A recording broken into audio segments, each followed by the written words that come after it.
حسستني طب ايه المشكله ما يخرجوا فيه ايه؟ بصي عارفه في والله العظيم مصر فيها حاجات غريبه جدا. ليه نخرج ما نقعد في البيت؟ عارفه كوبري الجامعه في اعداد دلوقتي متسابه عادي جدا، كراسي بلاستيك كده وبتاع، وحد بيعمل حلبسه وحمص الشام وشويه الحاجات اللطيفه دي وبتاع، حاجات رخيصه وماشي حالها، والحكومه مطنشه بقى تقول لك الشعب بينفس وكده، فيروح ينفسوا هناك. تقولي جاتوه، دول مش بتوع جاتوه. جاتوه ايه؟ تعالى الحلبسه. انا مش بتكلم على طبقات معينه، انا بتكلم على العموم. لا في طبقات معينه ما تعرفش يعني ايه جاتوه في مصر استاذ محمد، يعني خالص احنا والله العظيم احنا لازم نبقى يعني الست بتقول لك يا مصطفى بتقول لك بتروح تقف في الطابور يومين في الاسبوع، واخد بالك، والراجل يومين، وعندهم 4 عيال. الصغير ما بيعرفش يقف في الطابور، في 3 بقوا في بقيه ال3 ايام. الصغير ما بيعرفش الناس مقضيه. خلينا يا استاذ محمد في العموم، بلاش خلينا في العموم. خلينا في العموم. اضرب في العموم. نتكلم في التورته عشان نوسع القعده.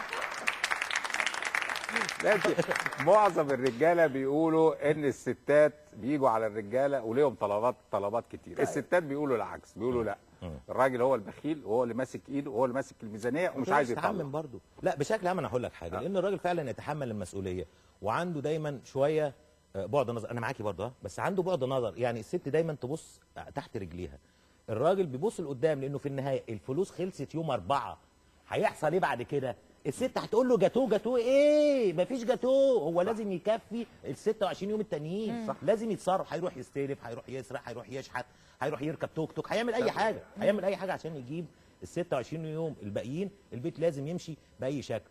طبعا الراجل اللي هو هيقعد بقى ويغطي نفسه بالحاف ولا يقعد يغني ظلموه، ده استثناء برضه. في النهايه الراجل هو اللي هيتصرف. صح ولا لا؟ صح. المفروض ده اللي احنا بنقوله. طيب يبقى هو بيبص لقدام شويه. طب تعالوا نقول ان الراجل البخيل يبقى اذا تعريف الراجل البخيل هو الراجل اللي عنده الامكانيات، اللي عنده امكانيات بس ما بيعيش اهل بيته طبعا بامكانياته دي كلها. طبعا ده نوعيه. بس على فكره الراجل البخيل هيبقى بخيل على نفسه يا مصطفى.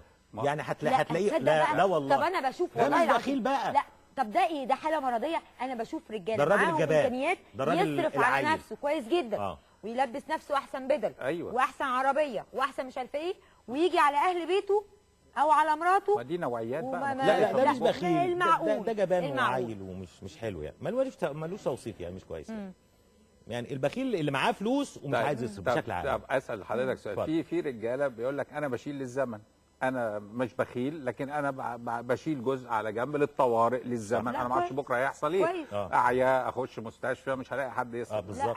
هل ده يتقال عليه بخيل؟ لا خالص، بالعكس. انت شايفاه بخيل؟ لا طبعا. يجيب جاتوه؟ لا خلاص ما يجيبش جاتوه، شيله قدام. طب الراجل لما يجي يقول لمراته ممكن تمسكي ايدك شويه، تمسكي ايدك شويه بس حبتين يعني، فتزعل وتتقمص. عارف بتزعل امتى؟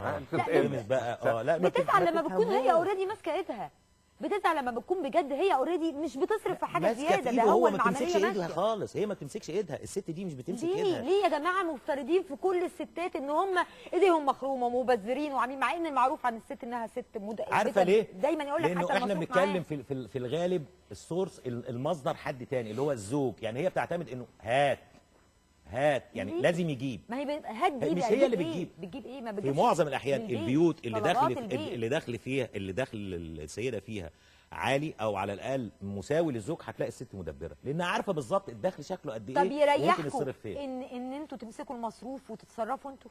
ما نمسكش ليه؟ يا ريت احنا نمسك كل حاجه. يا ريت والنبي طالب لنا بس ولا حته جاتوه.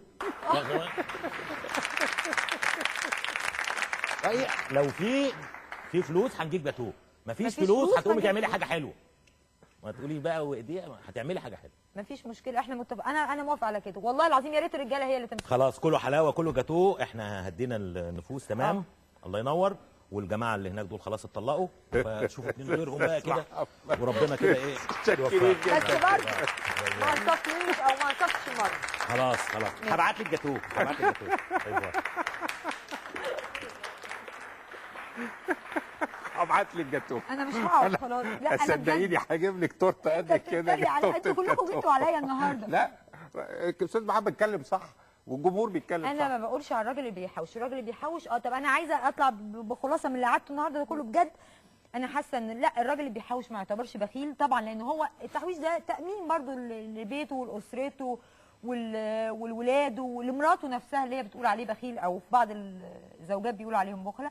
انما برضو يعني عيشنا ما تضايقهاش قوي. هجيب لك حته جاتوه قد كده هي بقى كده عشان ما تزعليش قد كده